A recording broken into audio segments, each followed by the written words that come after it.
ఓం గంగణపతయే నమః శ్రీమాత్రే నమః ఐం సరస్వత్యై నమః యా దేవీ సర్వభూతేషు మాతృరూపేణ సంస్థితా నమస్తస్యై నమస్తస్యై నమస్తస్యై నమో నమః. క్లీం కృష్ణాయ గోవిందాయ గోపీజనవల్లభాయ శ్రీకృష్ణ పరబ్రహ్మణే పరంజ్యోతిషే నమో నమః. శ్రీకృష్ణ పరమాత్మనే నమో నమః. ఓం నమో భగవతే మేధా దక్షిణామూర్తే మహ్యం మేధాంభ్యజ్ఞం ప్రయచ్చ స్వః. క్రీం క్రీం మహాకాళికాయ నమో నమః. శ్రీరామ జయ రామ జయ జయ రామ రామాయ నమో నమః. ఓం నమో భగవతే అరుణాచలేశ్వరాయ నమః. ఓం శరవణ భవాయ నమః. యూట్యూబ్ ప్రేక్షకులందరికీ కూడా నమస్కారం అండి. నేను పాలపర్తి గురునాథ శర్మ జ్యోతిషం వాస్తు సిద్ధాంతిని. ఈ రోజున మనం చెప్పబోయే టాపిక్ ఏంటంటే ప్రధానంగా రాహుకేతుల ఒక ప్రభావం అంతా కూడా కాలసర్ప దోషాలు మేషాది ద్వాదశ రాశుల వాళ్ళకి జన్మలగ్న వశాత్తు జన్మజాతకం ప్రకారంగా ఏ రకంగా వర్తిస్తాయి, అందుకు కాలసర్ప దోషాలు అనేది అందరు కూడా చెప్తూ ఉంటారు. ప్రధానంగా జన్మజాతకంలో సంతానం అనేది ఆలస్యమైనప్పుడు కానీ, వివాహం ఆలస్యమైనప్పుడు కానీ, పితృదోషాలు ఉన్నప్పుడైనా కానీ, ప్రధానంగా ఆర్థికంగా ప్రతినిత్యం కూడా ఆర్థికంగా అనుకున్న స్థాయితో ఎదుగుదల లేకపోవడం కానీ, అనేది ఫైనాన్షియల్ గ్రోత్ అనేది కరెక్ట్ టైంలో లేకపోవడం కానీ, బిజినెస్లో లాస్ రావడం కానీ, బిజినెస్లో అంతా కూడా ప్రాఫిట్స్ రాకుండా మీరంతా కూడా షట్ డౌన్ చేయడం కానీ, ఇదంతా కూడా కొన్ని కాలసర్ప దోషానికి కారణమవుతుంది. ప్రధానంగా చూసుకుంటే ప్రతినిత్యం కూడా ఈ యొక్క జన్మజాతకం వశాత్తు లగ్నాన్ని ప్రధానంగా చూసుకొని జాతకాన్ని అంతా కూడా విశ్లేషణ చేయించుకోవడం వల్ల జ్యోతిషంలో మీకు అంతా కూడా పరిష్కారం చూడడానికి ఆస్కారం ఉంటుంది. ప్రధానంగా దత్తనాడి ప్రకారంగా అయినా కానీ, ఈ యొక్క గోచారరీత్యా జాతకరీత్యా కానీ, ప్రధానంగా మీకు జన్మజాతకంలో ఉండే గ్రహాల యొక్క ప్రభావమే ప్రధానంగా ఉంటుంది. ప్రధానంగా జాతకరీత్యా చూసుకుంటే లగ్నము, పంచమ స్థానము, చతుర్థ స్థానము, మరియు సప్తమ స్థానము, అష్టమ స్థానము, నవమ స్థానము, దశమ స్థానము, ద్వాదశ స్థానంలో అంటే ద్వాదశ స్థానం అనేది మన వ్యయస్థానం అంటారు. ఈ స్థానాల్లో కనుక రాహుకేతులంతా కూడా సమసప్తకాల్లో ఉంటారు. ఎప్పుడైనా కానీ అపసవ్య దిశలో వాళ్ళంతా కూడా భ్రమణం అనేది ఉంటుంది. ప్రధానంగా చూసుకుంటే రాహుకేతులంతా కూడా ఛాయాగ్రహాలుగా చెప్పడం జరుగుతుంది. సర్పజాతికి చెందిన గ్రహాలుగా, సింహికా గర్భ సంభూతులుగా చెప్పడం జరుగుతుంది. ప్రధానంగా రాహుకేతులంతా కూడా మోక్ష జ్ఞానాన్ని ప్రసాదించడానికి, కర్మఫలదాన్ని అంతా కూడా అనుభవించే విధానానికి చేయడానికి ఈ యొక్క కర్మఫలదాతలుగా చెప్పడం జరుగుతుంది. ప్రధానంగా రోగకారకులుగా కూడా చెప్పడం జరుగుతుంది.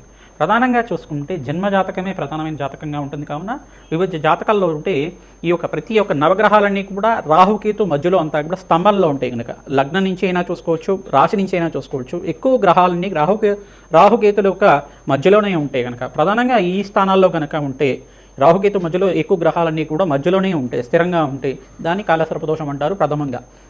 అయితే పంచమ స్థానంలో రాహు ఉండి, అంగారకుడు ఉండి, లగ్నవశాత్తుగా ఉండి, మళ్ళీ సమసప్తకాల్లో అంతా కూడా రాహుకేతులు అంతా కూడా స్థిరంగా ఉంటారు. కావున దాన్ని కూడా ఏంటంటే కొన్ని రకాలుగా కాలసర్ప దోషాలు అనేది వర్తిస్తాయని చెప్పేసి చెప్పుకోవడం జరుగుతుంది. ఆ జాతకం చూస్తేనే కాకుండా కొన్ని ప్రశ్నలు అనేది యజమాని అడిగి తెలుసుకోవాల్సి ఉంటుంది. అంటే మీ పూర్వీకులు ఎవరైనా కానీ పొరపాటున పూర్వీకుల్లో అందరూ కూడా వ్యవసాయం చేసేవాళ్ళుగా ఉంటారు. వ్యవసాయంలో చేసేటప్పుడు అనుకోకుండా సర్పానికి ఏమైనా హాని చేయడం కానీ, అనుకోకుండా సర్పం ఇంట్లోకి వచ్చిందంటే దాన్ని ఊరు బయట తీసుకెళ్ళి చంపడం అనేది చేస్తూ ఉంటారు. అంటే దోషం అనేది సర్పదోషం అనేది వర్తిస్తూ ఉంటుంది అక్కడ తెలిసి తెలియకుండా. అంటే ఆపద్ధర్మానికి మన ప్రాణాలను రక్షించుకోవడానికి కొంతమంది ఈ రకంగా చేస్తూ ఉంటారు. అంటే సర్పజాతికి చెందిన అంటే దేవత సర్పాన్ని కనుక హాని చేస్తే దాని దోషం అనేది సర్పశాపం అనేది వర్తిస్తుంది. కానీ ఇంట్లో పుట్ట ఉండడం, కొంతమందికి ఇంట్లో వాల్మీకం అనేది ఉండడం అనేది జరుగుతుంటుంది. ఇంట్లో పుట్టలు ఉంటాయి. కొంతమందికి మీ యొక్క పొలంలో అంతా కూడా పుట్టలు వెలసడి ఉండడం, దాంట్లో అంతా కూడా సర్పాలు నివాసంగా ఉండడం జరుగుతూ ఉంటుంది. కొంతమందికి ఈ యొక్క పొలాల దగ్గర అంతా కూడా, బావిల దగ్గర అంతా కూడా కొన్ని ప్రాంతాల్లో అంతా కూడా ఈ పుట్టలు అనేది ఉండడం జరుగుతుంది. అనుకోకుండా మీరంతా కూడా దానికి ఏమైనా హాని చేసి ఉంటే కనుక ఇవన్నీ మీరు ఏమైనా ప్రయాణం చేసేటప్పుడు అనుకోకుండా సర్పానికి ఏమైనా హాని చేసి ఉంటే కనుక సర్పశాపం అనేది వర్తించడం కానీ, దీనివల్ల ఏమవుతుందంటే ప్రధానంగా చూసుకుంటే సంతానం ఆలస్యం అవ్వడం కానీ, వివాహం ఆలస్యం అవ్వడం కానీ, కొన్ని రోగకారకత్వాలు ప్రధానంగా చూసుకుంటే అంగారకుడు రాహు కానీ, అంగారకుడు కేతు కానీ పంచమ స్థానంలో కానీ నవమ స్థానంలో ఉంటే కనుక దీనికి ప్రధానంగా చూసుకుంటే సంతాన దోషం అని చెప్పేసి అంటారు. ఈ వంధ్యా దోషాలు అని చెప్పేసి అంటారు. వంధ్యా దోషాలు అంటారు. అంటే గర్భస్థ దోషాలు అని చెప్పేసి అంటారు. దీని యొక్క దోషాలంతా కూడా దోషాలకి ప్రధానంగా చూసుకుంటే ఈ యొక్క పీసీఓడి ప్రాబ్లమ్స్ కానీ, ఈ యొక్క ప్రధానంగా చూసుకుంటే హార్మోన్ డిసార్డర్ కానీ, ఈ యొక్క పీసీఓసి ప్రాబ్లమ్స్ కానీ, పీసీఓఎస్ ప్రాబ్లమ్స్ కానీ ఇట్లాంటిది అనేది గర్భదోష కారకత్వాలుగా ఉండడం జరుగుతుంది. ఈ యొక్క అంటే స్త్రీలకైతే ఈ రకంగా ఉండొచ్చు. పురుషులకైతే కనుక సంతానం ఎంత ప్రయత్నం చేసినా ఆలస్యం అవుతూ ఉండడం, వాళ్ళకి ఈ యొక్క వివాహం చేసుకునే ఆలోచన లేకుండా ఉండడం, వివాహం అనేది వైరాగ్య భావాలుగా ఎక్కువ ఉండడం, వివాహం అనేది దూరంగా ఉండడం, ఆలస్య వివాహాలు అవుతూ ఉండడం. అంటే 35 దాటిన తర్వాత కానీ కొన్ని నక్షత్రాలకి అయితే జన్మజాతకం వశాత్తు 30 దాటిన తర్వాత కళ్యాణ యోగం ఉంటుందని చెప్పేసి ముందుగానే రాసి ఉంటుంది కొన్ని నక్షత్ర వాళ్ళకి. అదే కాకుండా జాతకరీత్యా ఉండే గ్రహ దోషము, గ్రహ కారకత్వాలు, సర్పదోషం కావచ్చు, పితృశాపం కావచ్చు, స్త్రీ శాపం కావచ్చు, ఇవన్నీ కూడా కారకత్వాలు అవుతూ ఉంటాయి. దానికంతా కూడా చూసుకుంటే ప్రధానంగా ఇప్పుడు చెప్పుకునేది ఏంటంటే సర్పదోషానికి పరిహారం ఏం చేయాలి, దానికంతా కూడా నివారణ ఏం చేసుకోవాలి అనేది మేషాది ద్వాదశ రాశి వాళ్ళు లగ్న వశాత్తు మీ లగ్నానికి కేంద్రంగా తీసుకుంటే, మేషరాశి వాళ్ళు అనుకుంటే మేష లగ్నం అని చెప్పేసి చూసుకోండి. లగ్నం తెలిసి ఉంటే కనుక మీ జన్మ లగ్నాన్ని చూసుకోండి. లేదంటే కనుక మీ రాశిని చూసుకొని దాన్ని లగ్నంగా చేసుకొని జన్మజాతకం అంతా కూడా మీ దగ్గర ఉంటే కనుక మీరు జ్యోతిష పండితులతోటి మీ యొక్క గృహ పురోహితుడితోటి అంతా కూడా విశ్లేషణ చేయించుకొని పరిష్కారం చేసుకోవడం వల్ల మంచి ఫలితాలు పొందుతారు. నాగేంద్ర స్వామి ప్రతిష్ఠను ఆచరించాలి. ప్రధానంగా సర్పాలు ఏంటిదంటే అనంతశేష కాల సర్పదోషము, ప్రధానంగా పద్మకాల సర్పదోషాలు, కర్కోటక కాల సర్పదోషాలు, కులింగ కాల సర్పదోషాలు, కాళింది కాల సర్పదోషాలు, తర్వాత ధనుంజయ కాల సర్పదోషాలు, దంతరాష్ట్ర కాల సర్పదోషాలు, ఈ యొక్క దోషాలు అనేది ప్రధానంగా చెప్పడం జరుగుతుంది. వాసుకి తక్షక కాల సర్పదోషాలు అని చెప్పేసి చెప్పడం జరుగుతుంది. దీనివల్ల ఏమవుతుందంటే చర్మ సంబంధమైన అనారోగ్య ఇబ్బందులు కానీ, ప్రధానంగా గుప్త సంబంధమైన రోగాలు రావడం కానీ ఇట్లాంటివి జరుగుతూ ఉంటుంది. ప్రధానంగా చూసుకుంటే ఈ యొక్క లంగ్స్ ఇన్ఫెక్షన్ రావడం కానీ, నిమోనియా లాంటిది ఎక్కువ రావడం కానీ, ఉబ్బరం ఎక్కువగా ఉండడం, ఉబ్బసం ఉండడం, ఆయాసం ఉండడం, ఇవన్నీ కూడా కారణమవుతుంది. అంటే చిచ్చు చాంచల్యం అనేది ఉంటుంది. కొంతమందికి ఏంటంటే కొంచెం డిసార్డర్లుగా ఉంటారు, మైండ్ ఎదుర్కోపోవడం కానీ డిసార్డర్ అనేది ఉంటుందన్నమాట. మెంటలీ డిసార్డర్లుగా ఉంటారు. ఇట్లాంటి కారకత్వాలను రాహుకేతు ప్రభావం వల్ల ఉంటుంది.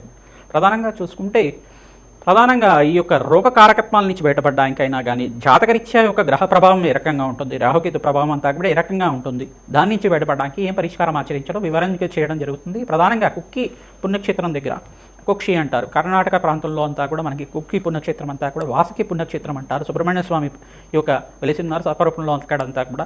అక్కడ సర్ప సంస్కార పూజ అనేది ఆచరిస్తూ ఉంటారు. తర్వాత వివాహం కోసమైనా కానీ, సంతానం కోసమైనా కానీ, ఆలస్య కళ్యాణాలు అవుతున్నా కానీ ఈ సర్ప సంస్కార పూజ చేయడం, తర్వాత సర్పశాంతి, సర్ప బలి విధానం అనేది చేస్తూ ఉంటారు. అంటే ఇక్కడ విధానం ఏంటంటే ఈ యొక్క నక్షత్రాలన్నీ కూడా కారకత్వాలు అవుతుంటాయి. ప్రధానంగా రాహుకేతు నక్షత్రాలంతా చూసుకుంటే అశ్విని, మక, మూల, తర్వాత ఈ యొక్క ఆశ్లేష, యొక్క పుబ్బ, ప్రధానంగా చూసుకుంటే కొన్ని నక్షత్రాలు ప్రధానంగా చూసుకుంటే పూర్వభాద్ర నక్షత్రం కానీ ఈ యొక్క నక్షత్రాలంతా కూడా కారణమవుతుంటాయి. స్వాతి, తర్వాత శతభిషం, ఈ యొక్క నక్షత్రాలంతా కూడా సర్పజాతికి చెందిన నక్షత్రాలుగా చెప్పడం జరుగుతుంది. ప్రధానమైన దోషాలంతా కూడా ఈ నక్షత్రాలకి ప్రధానంగా ఉంటాయి. ఈ నక్షత్రాలంతా కూడా సర్పజాతికి చెందినవి కావున ఈ నక్షత్రాలకి జప హోమాది కార్యక్రమాలతో పాటు నక్షత్ర బలిని చేసుకోవడం జరుగుతుంది. ప్రధానంగా ఆశ్లేష నక్షత్రం అనేది ప్రధానంగా, మూల నక్షత్రం అనేది ప్రధానంగా, మకా నక్షత్రం అనేది ప్రధానంగా సర్పదోషానికి కారణమవుతుంది. ఇదొకటే కాకుండా వివిధ నక్షత్రాలకి జన్మజాతకం వశాతంతా కూడా వాళ్ళ యొక్క గ్రహస్థితిని ప్రకారంగా చెప్పడం జరుగుతుంది. నక్షత్ర బలి అనేది ప్రధానంగా చేయించుకుంటుంది. ప్రధానంగా ఈ దోష నివారణకి ఈ సర్ప సంస్కారమే పూజనే కాకుండా దగ్గరలో ఉండే దేవాలయంలో కానీ, పుణ్యక్షేత్ర ప్రాంతంలో అయినా కానీ, నదీ ప్రవాహ ప్రాంతంలో అయినా కానీ సర్ప ప్రతిష్ట నాగుల్ని అంతా కూడా సర్పజాతికి చెందిన జోడు నాగులనంతా కూడా ప్రతిష్ఠ చేయడం, రావి చెట్టు, వేప చెట్టు ఉండే ప్రాంతం దగ్గర ప్రతిష్ఠ చేయడం వల్ల, దానికి ప్రతినిత్యం కూడా మంగళవారం పూట ఈ యొక్క చిమిలిని నివేదన చేయడం వల్ల, నువ్వులు ఉండలంతా కూడా నివేదన చేయడం వల్ల సర్పదోష నివారణ కలుగుతుంది, వంశాభివృద్ధి కలుగుతుంది.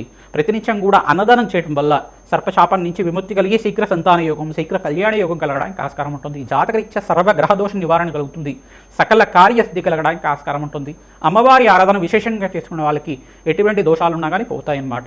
ప్రధానంగా ఈ యొక్క మానసదేవి చరిత్రను ఆరాధన చేసుకోవడం, తర్వాత జగత్కారు ఒక చరిత్రను ఆరాధన చేసుకోవడం, ప్రధానంగా అస్తిక మహాముని యొక్క చరిత్రని ఈ యొక్క ప్రవచనలాగా వింటుండడం వల్ల సర్పదోష నివారణ కలుగుతుంది. ఓం అస్తిక మహాముని దేవతాయి నమో నమః, ఈ నామాన్ని జపాన్ని ఆచరించండి. మరి మానసదేవి ఆరాధన చేయడం వల్ల సర్పదోష నివారణ కలుగుతుంది. సుబ్రహ్మణ్య స్వామి ఆరాధన చేయడం వల్ల మీకంతా కూడా సర్పశాపం నుంచి బయటపడడానికి ఆస్కారం ఉంటుంది. వెంకటేశ్వర స్వామి వారిని గరుక్మంతుని ఆరాధన చేయడం వల్ల సర్పశాపం నుంచి బయటపడడానికి ఆస్కారం ఉంటుంది. ప్రధానంగా చూసుకుంటే ఈ ఒక గ్రహస్థితి అంతా కూడా ఏ రకంగా అనేది జన్మజాతకం చూసుకొని చెప్పాల్సి ఉంటుంది. మేమంతా కూడా లగ్నవశాత్తు ఈ స్థానంలో కనుక గ్రహస్థితి ఉంటే కనుక దీనికి దోషం కారణమవుతుంది, దీనికి పరిష్కారం చేయడం జరుగుతుందని పరిష్కారం చెప్పడం జరుగుతుంది. మీ జన్మజాతకాన్ని అంతా కూడా మా యొక్క ఫోన్ నెంబర్కి మీరు వాట్సాప్ చేస్తే కనుక మీకు ఎటువంటి దోషాలు ఉన్నాయి, ఎటువంటి సర్పశాపాలు ఉన్నాయి, సర్పదోషాలు ఉన్నాయి, దానికంతా కూడా ప్రశ్నారూఢ ప్రకారంగా ప్రశ్న వేసి మీకంతా కూడా దత్తనాడి ప్రకారంగా విశ్లేషణ చేయడం జరుగుతుంది. వేదిక జ్యోతిష్యం ప్రకారంగా చెప్పడం జరుగుతుంది. మీకంతా కూడా శాంతి హోమాది కార్యక్రమాలు ఆచరించడం వల్ల మనోవాంఛలంతా కూడా తీరడానికి, అఖండ ఐశ్వర్యము, సత్సంతాన యోగం, పుత్రపౌత్రాది సమృద్ధి కలగడానికి ఆస్కారం ఉంటుంది. శీఘ్ర కళ్యాణ యోగం సిద్ధించడానికి, అష్టేశ్వర ప్రాప్తి కలగడానికి ఆస్కారం ఉంటుంది. శ్రీమాత్రే నమః. కన్యారాశి జాతకులకి జన్మజాతకం తెలిసి ఉంటే కనుక జాతకంలో ఉండే లగ్నాన్ని కేంద్రంగా చూసుకొని చేసుకోండి. ప్రధానంగా లగ్నం తెలియకపోతే కనుక కన్యా లగ్న జాతకులు కానీ కన్యా రాశి జాతకులు కానీ ఈ విశ్లేషణ చూసుకోండి, మీ పరిష్కారం దొరుకుతుంది. ప్రధానంగా లగ్న చక్రవశాత్తు లగ్నం నుంచి కానీ ప్రధానంగా లగ్నము, తృతీయ స్థానము, ద్వితీయ స్థానము మరియు చతుర్థ స్థానము, పంచమ స్థానము, అష్టమ స్థానము, సప్తమ స్థానము, నవమ స్థానాల్లో కనుక ఈ యొక్క రాహుకేతులు ఉంటే కనుక దోషకారిగా ఉంటారు. దశమ స్థానంలో కానీ ద్వాదశ స్థానంలో కానీ రాహుకేతులు స్థిరంగా ఉండి రాహుకేతు మధ్యలో అన్ని 7 గ్రహాలంతా కూడా స్థిరంగా ఉండడం వల్ల దీంట్లో 18 రకాల ప్రధానమైన కాలసర్ప దోషాల్లో ఒక దోషంగా వర్తిస్తుంది. లగ్నాన్ని బట్టి దోషం ఉంటుంది, స్థానాన్ని బట్టి దోషం ఉంటుంది. గ్రహస్థితి అంతా కూడా రాహుకేతు యొక్క గ్రహస్థితి అంతా కూడా జన్మలగ్నవశాత్తు ఏ స్థానంలో ఉంది మరియు షష్టాంశ అంతా కూడా చూసుకోవాల్సి ఉంటుంది. పూర్వజన్మలో ఏమైనా ఈ దోషం వర్తించిందా, ఏదో ఒక దోషం కారణమైంది, ప్రధానంగా నవాంశంలో కూడా ఈ యొక్క దోషకారిగా ఉందా మరియు ప్రశ్న అనేది వేసుకోవడం జరుగుతుంది. మరి యజమాని ఎటువంటి ప్రశ్న వేయాలి అని చెప్పేసి అంటే కనుక దోషకారిగా ఉన్నప్పుడు మీ పూర్వీకుల నుంచి ఏమైనా సర్పశాంతి ఏమైనా చేసిందా, ప్రధాన సర్పదోషం ఏమైనా కలిగిందా, ఎవరికైనా కానీ ఎటువంటి ఇబ్బందులు కలిగాయా అని తెలుసుకోవడం జరుగుతుంది. పూర్వీకులు ఎవరైనా సర్పానికి హాని చేశారా అని ప్రశ్న వేసుకోవడం వల్ల సంపూర్ణ జాతక ఫలితాలు తెలియడం జరుగుతుంది. కొంతమంది జాతకంలో అసలు దోషం లేదని కనబడుతుంది, కానీ ప్రశ్న వేసుకుంటే మా పూర్వీకులు ఈ రకంగా చేశారండి, ఏదో రకంగా మాకంతా కూడా సర్పశాంతి కలిగింది, అంటే మాకంతా కూడా సర్పదోషం కలిగింది, దీని నుంచి బయటపడడానికి పరిష్కారం చెప్పండి అని అడుగుతూ ఉంటారు. అంటే కొంతమంది జాతకాలే లేకుండా ఇవన్నీ కూడా జరుగుతూ ఉంటాయి.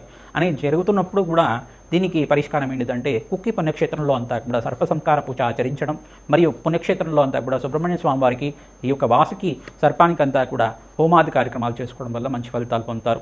ప్రధానంగా మీ దగ్గరలో ఉండే దేవాలయంలో కానీ పుణ్యక్షేత్రంలో కానీ నదీ పరివాహ ప్రాంతంలో కానీ ఈ యొక్క నాగేంద్ర స్వామి ప్రతిష్ఠ అంతా కూడా రావి చెట్టు వేప చెట్టు ఉండే ప్రాంతం దగ్గరైనా కానీ ప్రతిష్టను ఆచరించడం వల్ల జన్మజాతకంలో ఉండే సర్వ గ్రహదోష నివారణ కలుగుతుంది, వంశాభివృద్ధికి కారణమవుతుంది. సర్పదేవతలంతా కూడా వంశాన్ని రక్షించే దేవతలుగా ఉంటారు, మన వంశానికి అభివృద్ధి కారకులుగా ఉంటారు. కావున ఈ యొక్క సర్పశాంతి కలిగే విధంగా జప హోమాది కార్యక్రమాలు, సర్పసూక్త పారాయణం చేయించడం, ప్రధానంగా చూసుకుంటే మన్యసూక్త పారాయణం, రుద్రపారాయణం అంతా కూడా చేయించడం, వేదమంత్రాలతోటి ప్రతిష్టను చేయించుకోవడం వల్ల ఈ యొక్క నాగమండలం అంతా కూడా వేసి నాగ ప్రతిష్టను చేసుకోవడం వల్ల ప్రధానంగా యంత్ర ప్రతిష్ట కానీ వాయులింగ ప్రతిష్ట కానీ చేసుకోవడం వల్ల మంచి ఫలితాలు పొందడానికి ఆస్కారం ఉంటుంది.